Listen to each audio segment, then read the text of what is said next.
ओम नमः सिद्धेभ्यः। नमो अरिहन्ताणं नमो सिद्धाणं नमो आयिरियाणं नमो उवज्झायाणं नमो लोये सव्यसाहुणं। मंगलमय मंगलकरण वीतराग विज्ञान नमो ताहि जाते भय अरहंतादि महान। करि मंगल करि हो महाग्रंथ करण को काज जाते मिले समाज सब पावे निज पद राज। इस भवतरु का मूल एक जानहु मिथ्या भाव ताको कर निर्मूल अब करी मोक्ष उपाव। आचार्य कल्प पंडित टोडरमल जी द्वारा विरचित मोक्ष मार्ग प्रकाशक ग्रंथ 7वां अधिकार जैन मिथ्या दृष्टियों का विवेचन चल रहा है। धर्म बुद्धि से धर्म धारक व्यवहाराभासी मिथ्या दृष्टि जीव की चर्चा हम लोग कर रहे हैं कि ये जीव वास्तव में धर्म बुद्धि से धर्म करना चाहता है, लेकिन शास्त्रों की कथन पद्धति को नहीं समझता। बाह्य क्रियाओं में ही धर्म मानता है, बाहर से ही धर्म को देखता है। जैसे हमने बताया था कि फल तो परिणामों का लगता है, ये परिणाम को नहीं देखता, ये खाली क्रिया को देखता है। समझ में आया कि नहीं आया? मैंने बताया था ना, परीक्षा में पास होने के लिए ज्ञान चाहिए, पढ़ाई चाहिए, अध्ययन चाहिए,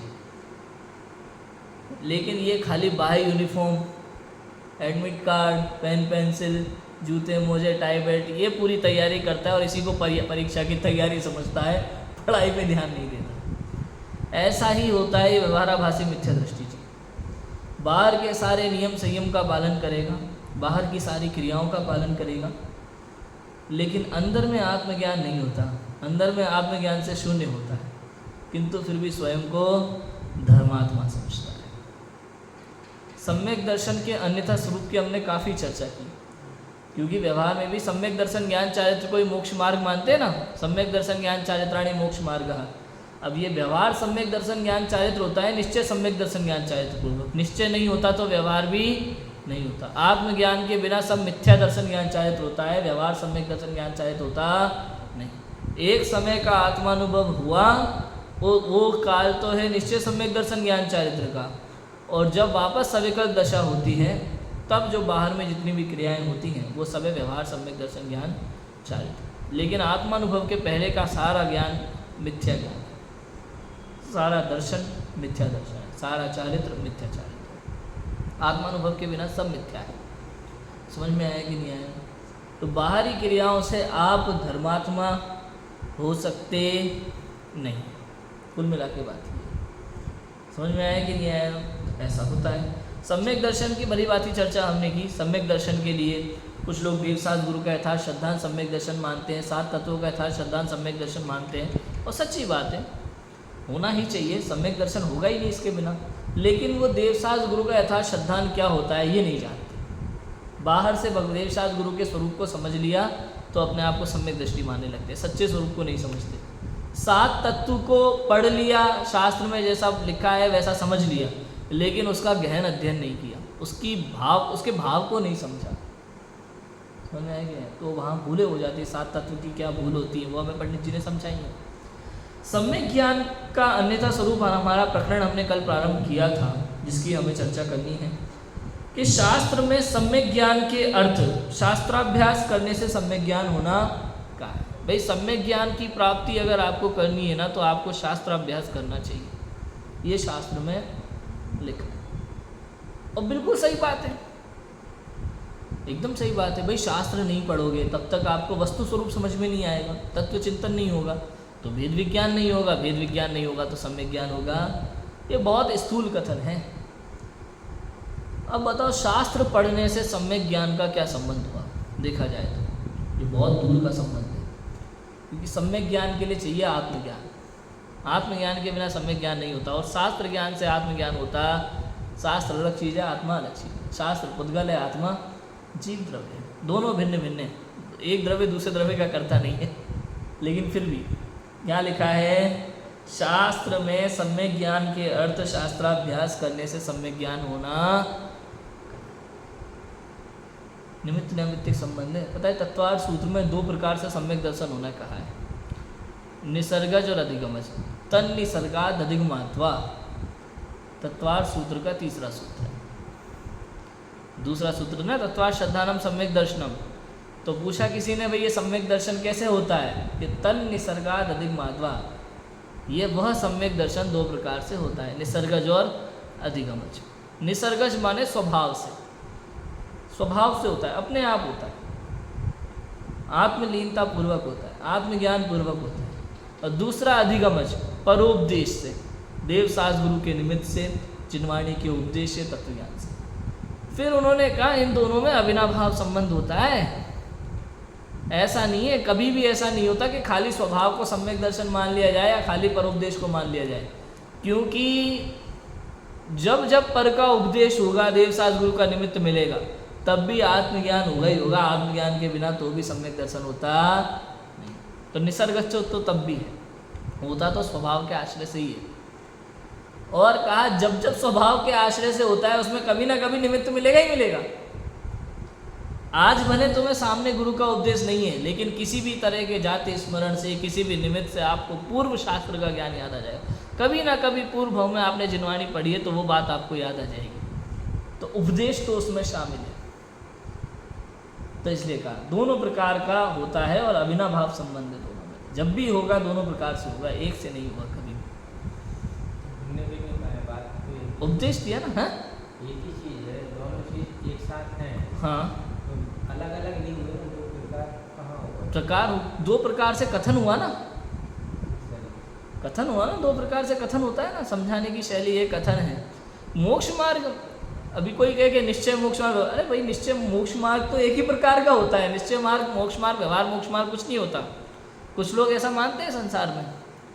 कुछ लोग कहते हैं भाई मोक्ष मार्ग 2 प्रकार का होता है, निश्चय मोक्ष मार्ग, व्यवहार मोक्ष मार्ग। कुछ लोग कहते हैं मोक्ष मार्ग 3 प्रकार का होता है, कि निश्चय मोक्ष मार्ग, व्यवहार मोक्ष मार्ग और उपचार मोक्ष मार्ग। अब इनको कौन समझाए कि व्यवहार और उपचार तो एक ही बात होती है। पढ़ लो आप शास्त्रों में, व्यवहार और उपचार एक ही बात है। व्यवहार से कहा जाता है या उपचार से कहा जाता है, शास्त्र की शैली है, वो एक ही चीज़ है। व्यवहार और उपचार में कोई अंतर नहीं है। तो दो प्रकार से भी कथन है। तो भाई साहब ये कथन है, 2 प्रकार से क्या, मैं तो कह रहा हूँ 10 प्रकार से भी कथन हो मोक्ष मार्ग का, ये कथन की शैली है। मोक्ष मार्ग तो एक ही है, मोक्ष मार्ग तो एक ही है, उसका कथन अनेक प्रकार से किया जा सकता है। समझ में आया कि नहीं आया? कथन मोक्ष मार्ग तो एक ही रहेगा। ऐसा नहीं कि किसी भी रास्ते से चले जाओगे आप, सवाल ही नहीं। हाँ, उसके लिए कहने का तरीका किसी व्यक्ति का अलग अलग हो सकता है। बात समझ में आ रही है कि नहीं आ रही? भाई दिल्ली तो दिल्ली है। अब दिल्ली के विषय में आप 4 व्यक्ति से बात पूछोगे ना तो अलग अलग बातें बताएगा, लेकिन है तो क्या दिल्ली। समझ में आया कि नहीं आया? मोक्ष मार्ग एक ही है, एक ही मोक्ष मार्ग है, वही रास्ता है, दूसरा कोई है ही नहीं। और मोक्ष मार्ग का कथन अनेक प्रकार से किया जा सकता है, लेकिन मोक्ष मार्ग तो एक ही रहेगा। समझ में आया कि नहीं आया? और वही मोक्ष मार्ग, उस पर ही हमें चलना योग्य है। संसार के मार्ग में सब जगह दुखी दुख है। समझ में आया रजभाई? पता है संसार में लोग आज भी जब विचार करते हैं ना, तो केवल सांसारिक बातों का ही विचार करते हैं। आज भी इतना स्वाध्याय कर लेंगे, पढ़ लेंगे, लिख लेंगे, समझ लेंगे, रोज़ मंदिर जाएंगे, पूजा पाठ करेंगे, भक्ति करेंगे, सब करेंगे, लेकिन इतना पढ़ने लिखने स्वाध्याय करने के बाद भी सोच आज भी सांसारिक प्रयोजन को लेकर के ही होती है। तो इस स्वाध्याय का मतलब वहाँ जीरो हो जाता है। मंदिर जाने का मतलब वहाँ जीरो हो जाता है। क्यों? क्योंकि हमारी सोच ही नहीं बदली। जब तक सोच सांसारिक है ना, तब तक आत्मा उसे अच्छा नहीं लगता, तब तक उसे आत्म कल्याण की भावना ही नहीं है, बिल्कुल भी नहीं है। इतनी चिंता लेके बैठा हुआ है वो संसार के कार्यों की कि क्या कहें। छोटी छोटी बात को लेकर के वो संसार के हर कार्य की चिंता है, लेकिन आत्म कल्याण के लिए विकल्प विचार तक नहीं आता उसको। उसे लगता ही नहीं है कि ये जरूरी है। संसार का हर कार्य उसे जरूरी लगता है, आवश्यक लगता है। और तो और आज जो ऑफिस में उसे कार्य दिया जाएगा ना, वो इतनी तन्मयता से करेगा कि उसके लिए वही सबसे जरूरी है। लेकिन अनादिकाल से लेकर आज तक इसको आत्मा का कार्य जरूरी नहीं लगा, ये आवश्यक लगता ही नहीं है इस चीज। कितना ही स्वाध्याय कर लेता है, समझ लेता है, वेद विज्ञान की बातें कर लेता है, लेकिन फिर भी इसको सांसारिक कार्य की रुचि रहती है। ये भूल है हमारी, ये हमारी भूलें हैं। समझ में आ रहा है कि नहीं आ रहा? अटके पड़े हैं हम उसी में, बार बार हमें उसी की चिंता है। हमें क्योंकि हमें अभी भी लगता है कि संसार में कहीं ना कहीं सुख है, कहीं ना कहीं सुख है, हमें अभी भी ये लग रहा है, और हम भटक रहे हैं उसी की खोज में।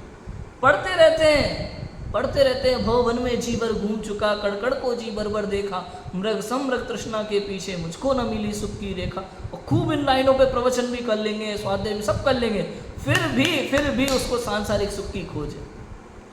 आचार्य बार बार कह रहे हैं एक बार को रेत में से तेल निकल सकता है, लेकिन संसार में सुख नहीं है, लेकिन फिर भी मुझे लगता है कि संसार में सुख है। समझ में आ रहा है कि नहीं आ रहा?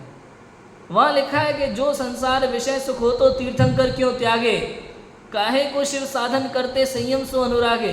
फिर भी मुझे लगता है कि नहीं, संसार में सुख क्यों? क्योंकि दिन रात हम उसी के पीछे भाग रहे हैं, दौड़ रहे हैं। कभी हम उन संसार के सुख के लिए भगवान की स्तुति करने बैठ जाते हैं, कभी पूजा करने बैठ जाते हैं, अंदर में प्रयोजन क्या रखते हैं? सांसारिक सुख का। कभी हम नौकरी के लिए तैयारी करते हैं, तो कभी व्यापार के लिए दिन भर की प्लानिंग करते हैं, कभी विवाह के लिए प्लानिंग करते हैं, ऐसा नहीं ऐसा। हमें समझ में ही नहीं आ रहा कि ये सब कर्मों का खेल है, जो होना है जैसा होना है वैसा होके रहेगा, जब होना है तब होगा, तू इसमें कुछ कर सकता नहीं। लेकिन फिर भी मेरी प्लानिंग बराबर जारी है। मुझे पता है कि प्लानिंग से कुछ नहीं होने वाला। कृष्ण और नारायण और बलराम ने भी प्लानिंग की थी 12 वर्ष तक कि द्वारिका को बचा सके, लेकिन कुछ नहीं कर सके। समझ में आया कि नहीं आया? महर्षि ने भी सोचा था कि मैं इसी भाव में तीर्थंकर बनूंगा, लेकिन वो 24वां ही बना। और आप भी खूब सोच लेना आप क्या क्या करना चाहते हो, लेकिन आप एक चीज इधर से उधर नहीं कर सकते। कर लेना दुनिया भर की प्लानिंग। समझ में आया कि नहीं आया? लेकिन फिर भी मुझे लगता है कि संसार में सुख, फिर भी दिन रात लगे पड़े हम हर चीज के लिए सोचना विचारना दुनिया भर का, लेकिन आत्म कल्याण का विचार नहीं आता। 24 घंटे के इतने सारे कामों में आत्म कल्याण का विचार कब कब आता है बताओ? शरीर की देख रेख का विचार आता है, स्त्री पुत्र मकान दुकान घर परिवार सबके बारे में हम दिन रात सोचते हैं, अपने बारे में कब कब सोचते हैं बताओ? क्यों? क्योंकि आत्म कल्याण का भाव ही नहीं है सीख। मैं हमेशा एक बात कहता हूँ अजमेर, संसार में आप किसी भी मार्ग पे चले जाओ दुखी मिलेगा। यदि आपको सुख चाहिए ना, तो एक ही है जो मोक्ष मार्ग है। सुख केवल उस मोक्ष मार्ग पर ही मिलेगा। आपको अनंत संसार मार्ग हैं दुनिया में। संसार के कितने मार्ग हैं? अनंत मार्ग है संसार के, लेकिन मोक्ष मार्ग एक है। और इस अनंत संसार मार्ग में आपको अनंत तरीके मिलेंगे जाने के। कोई सीए की तरफ, कोई कलेक्टर की तरफ, एसपी एमपी सीएम पीएम और दुनिया भर के व्यापार बिजनेस और पता नहीं क्या क्या, ये शादी ब्याह अच्छा बुरा ये सब चीज़ें, ये सब अनंत संसार मार्ग है। कुछ भी सोच लो, मिलना आपको दुखी है, हर कदम पे आपको दुखी मिलेगा। आप कुछ भी कर लेना कि कोई भी जीव किसी भी लाइन में चला गया हो, पढ़ाई के लिए नौकरी के लिए व्यापार के लिए, उससे पूछ लेना क्या तुझे इस लाइन में सुख मिला, तो उसे दुखी मिलेगा। सुखी कोई नहीं है किसी भी लाइन में, किसी भी नौकरी में, किसी भी व्यापार में, किसी भी शिक्षा में चला गया हो। एकमात्र मोक्ष मार्ग ऐसा है जहां सुख है। जिसको आत्मानुभव हुआ है उस व्यक्ति से जाके पूछो आप, भले वो 4वां गुणस्थानवर्ती हो, 5वां गुणस्थानवर्ती हो, 7वें 6वें गुणस्थान में झूलने वाले दिगंबर महामुनिराज हो, आप उनसे पूछो। केवल वही है जो सुखी, संसार में रह करके भी जो सुख का अनुभव करते हैं। समझ में आया कि नहीं आया? अज्ञान में और ज्ञान में यही अंतर होता है। संसार के अनंत रास्ते हैं, आप कोई भी रास्ता चुन लेना, कितनी भी प्लानिंग कर लेना, सुबह से लेकर रात तक लगे रहना, पड़े रहना, कुछ भी करना, मिलेगा आपको दुखी। और इस अनंत संसार मार्गों के बीच में एकमात्र मोक्ष मार्ग है जहां आपको केवल और केवल सुख मिलेगा। समझ में आया कि नहीं आया? पाप कर्म के उदय से परिस्थितियां बदलेंगी, अनेक दुख रूप परिस्थितियां आपको दिखाई देंगी कर्मों के उदय के कारण से, लेकिन फिर भी सम्यक दृष्टि ज्ञानी जीव उन परिस्थितियों के बीच में भी अपने आप को सुखी अनुभव करता है। आप देख ऐसा होता है। समझ में आया कि नहीं आया? इसलिए शास्त्राभ्यास जरूरी है, कहना ये चाहते हैं, क्योंकि शास्त्राभ्यास नहीं करोगे तो ये बातें समझ में नहीं आएंगी, ये बातें समझ में नहीं आएंगी तो तत्व निर्णय नहीं होगा, तत्व निर्णय नहीं होगा तो अनुभव नहीं होगा, अनुभव नहीं होगा तो सम्यक ज्ञान भी। इसलिए लिखा कि शास्त्र में सम्यक ज्ञान के अर्थ शास्त्राभ्यास करने से सम्यक ज्ञान होना कहा है। ऐसा है। अब इसलिए वो शास्त्राभ्यास में तत्पर रहता है, सीखना, सिखाना, याद करना, वाचना, पढ़ना आदि क्रियाओं में उपयोग को रमाता रहता है। कल अपन ने बहुत चर्चा की थी इसकी, कभी तो दिन रात सीखेगा, समझ में आया कि नहीं है? मुझे पढ़ना है, मुझे सीखना है, रोज स्वाध्याय करेगा, घंटों घंटों बैठा रहेगा, प्रवचन सुनेगा खूब सारे, उसे अच्छा लगने लगता है, वो भी रुचि भी होती है, अच्छा भी लगने लगता है, लेकिन अभिप्राय में कहीं ना कहीं लौकिक प्रयोजन बैठा होता है। कभी ज्ञानी बनना, पांडित्य प्रकट करना, नाम कमाना, टॉप करना, ये सब चीज़ें होती हैं उसमें अभिप्राय में। सिखाना, याद करना, वाचना लगा रहता है, भाई याद करेंगे तो कंठ पाठ के पैसे मिलेंगे, बढ़िया शानदार प्रतियोगिताएं चलती है, परंतु उसके प्रयोजन पर दृष्टि नहीं है। इस उपदेश में मुझे कार्यकारी क्या है सो अभिप्राय नहीं है। समझ में? जीव है ना, छोटे लाभ को ही बड़ा लाभ समझता है, बड़े लाभ की ओर उसकी दृष्टि जाती ही नहीं। जरा जरा सी चीज़ों में खुश होता है, एक पेन में, एक ड्राम बॉक्स में, एक छोटे छोटे इनाम में जीव खुशी हो जाता है प्रतियोगिताओं के माध्यम से, लेकिन उसका प्रयोजन नहीं समझ पाता। ऐसा होता है।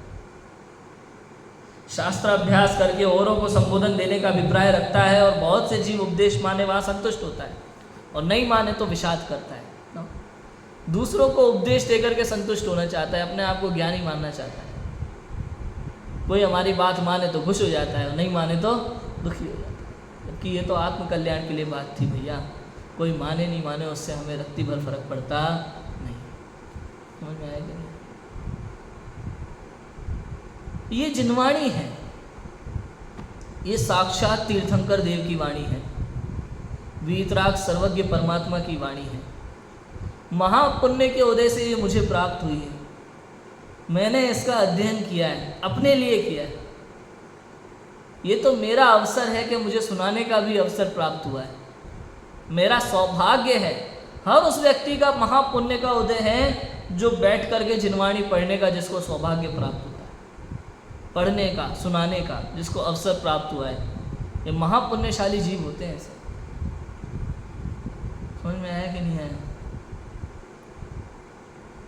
अब कोई इस बात को सुनता है तो उसकी काल लब्धि, और नहीं सुनता है तो उसकी काल लब्धि, उसकी योग्यता, उसका उपयोग।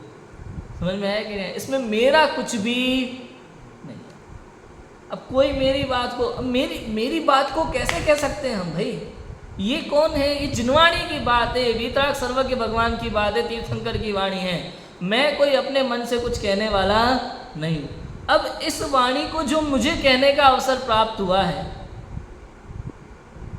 यदि मैं इस वाणी को आपके सामने कहता हूँ, आपको अच्छी लगे तो आपका भाग्य, और बुरी लगे तो आपका भाग्य, इसमें मेरा कुछ बिगड़ने वाला नहीं। ऐसा है। ये तो तीर्थंकर की वाणी है। जंगल में बैठे हुए वीतरागी संतों ने करुणा करके हमारे लिए शास्त्र बना के दे दिए। अवसर मिल गया हमें पढ़ने का, पढ़ाने का। कोई हमारी बात सुने तो ठीक, हमारी बात, अरे हम कौन होते हैं भाई? वीतराग सर्वज्ञ भगवंतों की वाणी है, तीर्थंकर की वाणी है, आचार्य परंपरा से यहाँ तक आई है। मेरा इसमें कुछ है नहीं। ये तो बहुत बड़ी बात है कि मेरा महापुण्य का उदय, मुझे पढ़ने पढ़ाने का अवसर प्राप्त हुआ। किसको सौभाग्य मिलता है आचार्य कुंद कुंद के रत्न जैसे अक्षरों को पढ़ने का, बताओ, और उसका अर्थ करने का, उसको पढ़ाने का। अब ये वाणी है, आचार्यों की वाणी है। अगर आपको रुचती है तो ठीक, नहीं रुचती है तो आपका भाग्य, इसमें मेरा कुछ बिगड़ने वाला। और अगर कोई अज्ञानी जीव ये सोचे कि ये मेरा ज्ञान हो गया, समझ में आया कि नहीं आया, और उससे वो कोई सुने ना सुने तो उसमें हर्ष विषाद करे तो उससे बड़ा पापी कोई हो सकता नहीं। ऐसा वो पापी है, अज्ञानी, ऐसा है। अब देखो आगे क्या कहते हैं कि शास्त्राभ्यास में भी कितने ही तो व्याकरण, न्याय, काव्य आदि शास्त्रों का बहुत अभ्यास करते हैं, परंतु वे तो लोक में पांडित्य प्रकट करने के कारण है, उनमें आत्महित का निरूपण तो है नहीं। इनका तो प्रयोजन इतना ही है कि अपनी बुद्धि बहुत हो तो थोड़ा बहुत इनका अभ्यास करके पश्चात आत्महित के साधक शास्त्रों का अभ्यास करना। यदि बुद्धि थोड़ी हो तो आत्महित के साधक सुगम शास्त्रों का ही अभ्यास करें। ऐसा नहीं करना कि व्याकरण आदि का अभ्यास करते करते आयु पूर्ण हो जाए और तत्वज्ञान की प्राप्ति हो। कल मैंने इस पर काफ़ी बात करी थी। भाई व्याकरण, न्याय आदि का अध्ययन करना, अभ्यास करना बहुत अच्छी बात है, लेकिन निर्भर करता है आपके क्षयोपशम। यदि आपका क्षयोपशम अच्छा है, आपको जल्दी बातें समझ में आ जाती है, आपके पास समय बहुत है, मतलब आपके पास घर गृहस्थी का भार कम है, आपके पास उतना समय है शास्त्र अध्ययन के लिए, तो आप खूब करो। लेकिन आप मुश्किल से घर गृहस्थी के कामों में से आधा घंटा निकाल पाते हो, 1 घंटा निकाल पाते हो, उसमें आप न्याय व्याकरण का अभ्यास करोगे तो आपका अंत समय कब आ जाए कोई भरोसा नहीं है। आपको भेद विज्ञान की बात सीखने मिलेगी।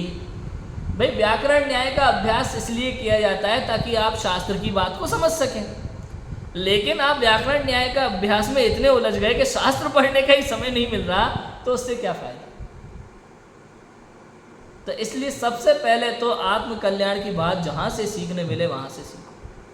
यदि आपके पास ज़्यादा समय है तो खूब अभ्यास करो, उससे कोई दिक्कत नहीं है। और व्याकरण न्याय आदि का अभ्यास अच्छे से हो जाए, आपको शास्त्रों का आप बराबर से अर्थ निकाल पाते हैं, तो उसको और सरल भाषा में समाज के लिए प्रस्तुत करो, ये आपका कर्तव्य बन जाता है। तो इसमें कोई दिक्कत नहीं है। फिर इसके आगे अपन ने चर्चा की थी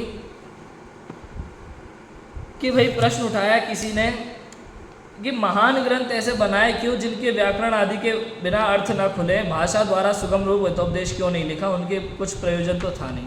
देखो सीधा साधा उत्तर है जो मैंने कल आपको बताया था, पंडित टोडरमल जी ने लिखा है कि भाई प्राकृत संस्कृत में लिखे हैं शास्त्र, क्योंकि शुद्ध भाषा है, व्याकरण आदि के ऊपर आधार है भाषा का।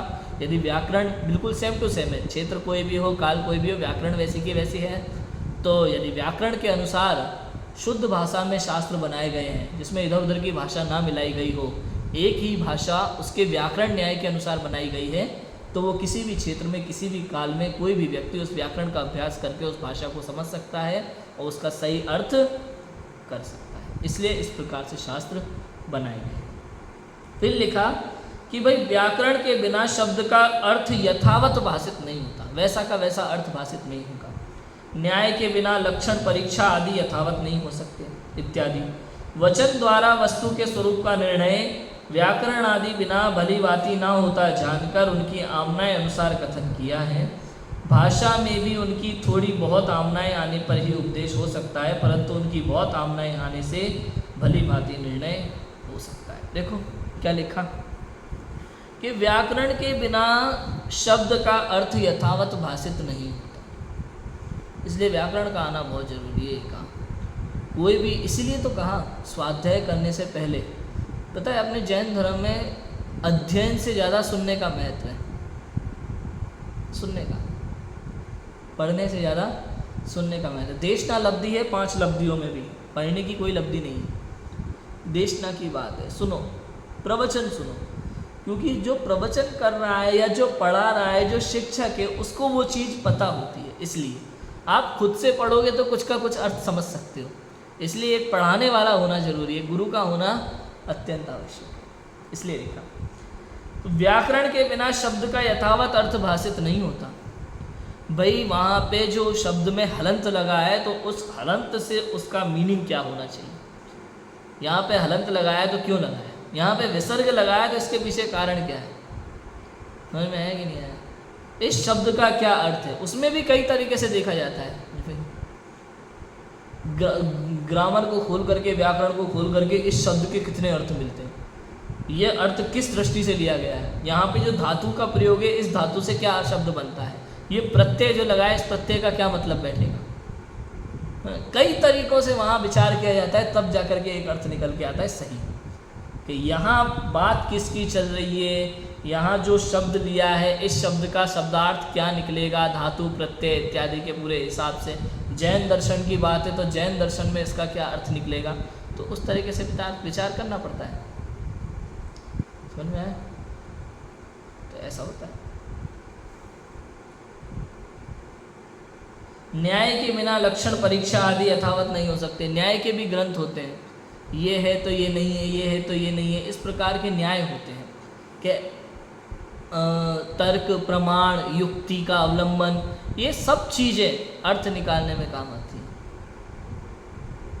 वहाँ न्याय का ज्ञान होना भी जरूरी है। अपने यहाँ न्याय के शास्त्र भी लिखे हैं जैनाचार्यों ने, परीक्षा मुख, प्रमेय कमल मार्तंड, न्याय दीपिका, प्रमेय रत्नमाला। ये प्रमेय रत्नमाला और प्रमेय कमल मार्तंड ये तो परीक्षा मुख की टीकाएँ हैं। न्याय दीपिका है, न्याय संग्रह है, बहुत सारे शास्त्र अलग अलग। ये तत्वार्थ राजवार्तिक ये भी न्याय ग्रंथ माना जाता है एकलंक देव का। न्याय के भी कई शास्त्र है, षड दर्शन समुच्चय है, ऐसे बहुत सारे शास्त्र हैं। अब उसकी बात कहते हैं कि वचन द्वारा वस्तु के स्वरूप का निर्णय व्याकरण आदि बिना भली बाती ना होता जानकर उनकी आमना अनुसार कथन किया। वचन के द्वारा वस्तु के स्वरूप का निर्णय व्याकरण आदि बिना भली भांति ना होता जानकर उनकी आमना अनुसार कथन किया है। वस्तु के स्वरूप का कथन व्याकरण आदि के बिना नहीं हो सकता, ऐसा जान करके आचार्यों ने उसके साथ ही वहाँ पे कथन किया है। उसी आमना से, उसी परंपरा से कथन किया है सभी ने, आचार्यों ने, एक के बाद एक जितने भी आचार्य हुए सब ने उसी आमनाय का प्रयोग किया। उन्होंने ये बात जान ली कि वस्तु स्वरूप का अगर वचनों से कथन करना है, भाषा में या शब्दों में अगर कथन करना है, तो व्याकरण और न्याय के बिना उसका अर्थ ग्रहण हो सकता नहीं है। इसलिए व्याकरण और न्याय की आमना को लेकर के, परंपरा को लेकर के ही उन्होंने शास्त्र बनाए। भाषा में भी उनकी थोड़ी बहुत आमनाएं आने पर ही उपदेश हो सकता है, परंतु उनकी बहुत आमनाएं आने से भली भांति निर्णय हो सकता है।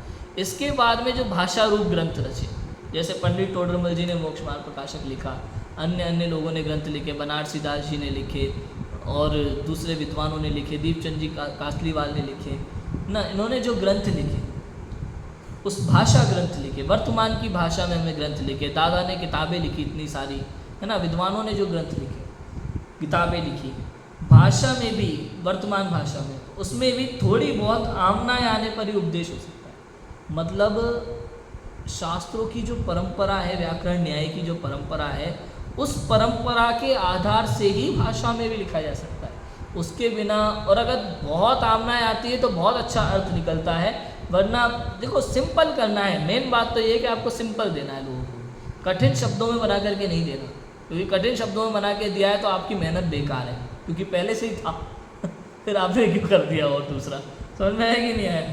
तो आपको सरल करके देना है।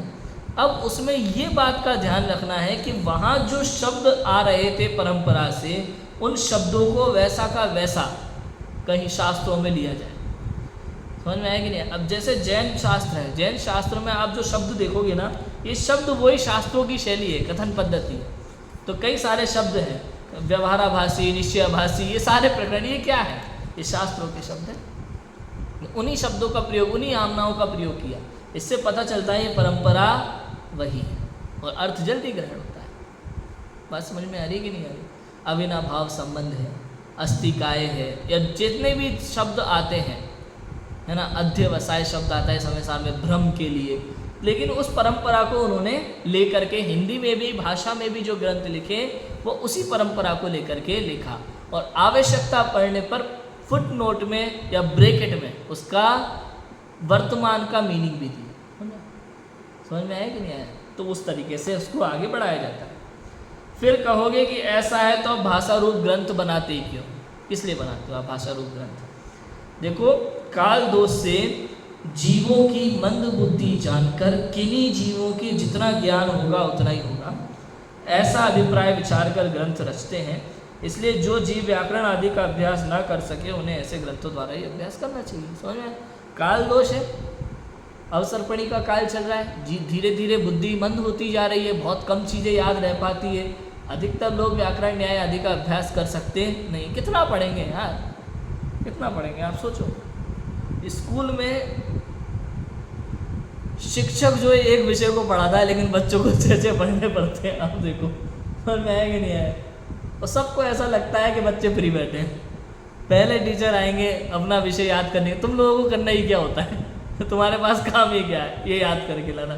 दूसरे आएंगे, तीसरे आएंगे, चौथे आएंगे, 5वें आएंगे, 6ठे आएंगे, सेम चीज़। आपके पास काम ही क्या है, ये याद करके लाना। अपने अपने विषय का ज्ञान दे करके चले जाएंगे और होमवर्क दे के चले जाएंगे। यहाँ तक तो ठीक है, इसके बाद ट्यूशन में सेम चीज़ होती है उनके साथ में। तुम्हारे पास काम ही कितना है समझ में आया कि नहीं? ऐसा होता है, उनको एक विषय पढ़ाना होता है, लेकिन इनको 6 पढ़ने होते हैं। तो ऐसा ही होता है। अब बुद्धि हो गई अल्प, मन बेचारे कितना पढ़ेंगे, कितना करेंगे, घर का भी देखना है, स्कूल का भी पढ़ना है, धर्म की बातें कितनी क्या याद रखेंगे। इसलिए जितनी आवश्यकता हो उतना पढ़ो, उनको समझ में आ जाए इतना सरल उनको करके हम दे दें। वर्तमान भाषा में काल दोष से जीवों की मंद बुद्धि जानकर किन्हीं जीवों के जितना ज्ञान होगा उतना ही होगा, ऐसा अभिप्राय विचार कर भाषा ग्रंथ रचते हैं, छोटी छोटी किताबें लिख देते हैं। बड़ी बड़ी चीज़ों को महापुराण, आदि पुराण, हरिवंश पुराण और पद्म पुराण जैसे महाग्रंथों में से छोटी छोटी कथाएं निकाल के जैन धर्म की कहानियों के पाठ बना दिए, जैन कथा संग्रह निकाल दिया उन्होंने, लघु कथाएं निकाल दी। ये सब चीज़ें बड़ी बड़ी ग्रंथों में से पढ़ने वाले विद्वान हैं उसमें छोटी छोटी करके निकाल देते हैं। ऐसे ही बड़े बड़े शास्त्रों में से छोटे छोटे बना देते हैं। ऐसा होता है। इसलिए जो जीव व्याकरण आदि का अभ्यास ना कर सके उन्हें ऐसे ग्रंथों का द्वारा ही अभ्यास करना, लेकिन करो। ऐसा नहीं आप बड़े बड़े ग्रंथों को देख के घबरा के चले जाओ। लेकिन आपके लिए मेहनत किए ना, तब आप ये पढ़ो, ये कहना चाहते। तथा जो जीव शब्दों की नाना युक्तियों सहित अर्थ करने के लिए व्याकरण का अवगाहन करते हैं, वाद आदि करके महंत होने के लिए न्याय का अवगाहन करते हैं और चतुराई प्रकट करने के लिए काव्य का अवगाहन करते हैं इत्यादि लौकिक प्रयोजन सहित इनका अभ्यास करते हैं, वे धर्मात्मा नहीं हैं। इनका बन सके उतना थोड़ा बहुत अभ्यास करके आत्महित के अर्थ जो तत्वाधिक का निर्णय करते हैं वही धर्मात्मा पंडित चाहते। धर्मात्मा पंडित कौन है?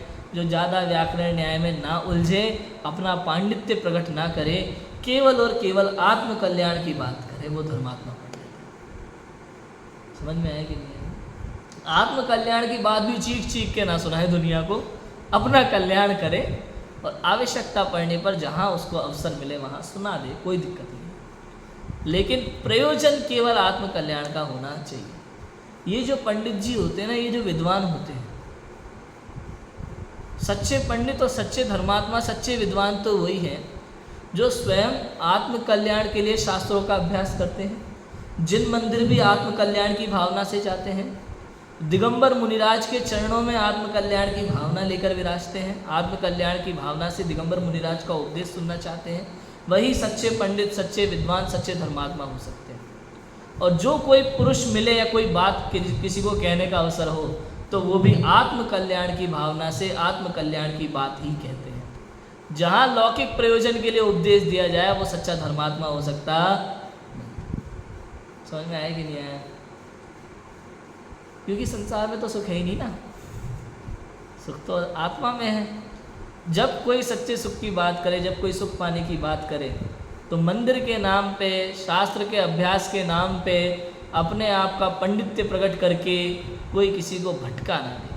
अगर कोई लौकिक प्रयोजन से शास्त्र की बातों का प्रयोग करता है तो वो सच्चा धर्मात्मा हो सकता नहीं, क्योंकि शास्त्र की हर बात केवल और केवल आत्म कल्याण के लिए, किसी भी सांसारिक प्रयोजन के लिए नहीं। बस इतना समझना चाहिए। समझ में आया? इसके आगे और अब चारों अनुयोगों की बात कर रहे हैं। चारों अनुयोगों में किस प्रकार का निरूपण है और यह जीव कैसा कैसा समझता है और वास्तव में उसका क्या मीनिंग लेना चाहिए, उसकी चर्चा यहाँ आएगी। उसकी चर्चा करेंगे। अभी की बात को विराम देते हैं। ओम नमः शिवाय।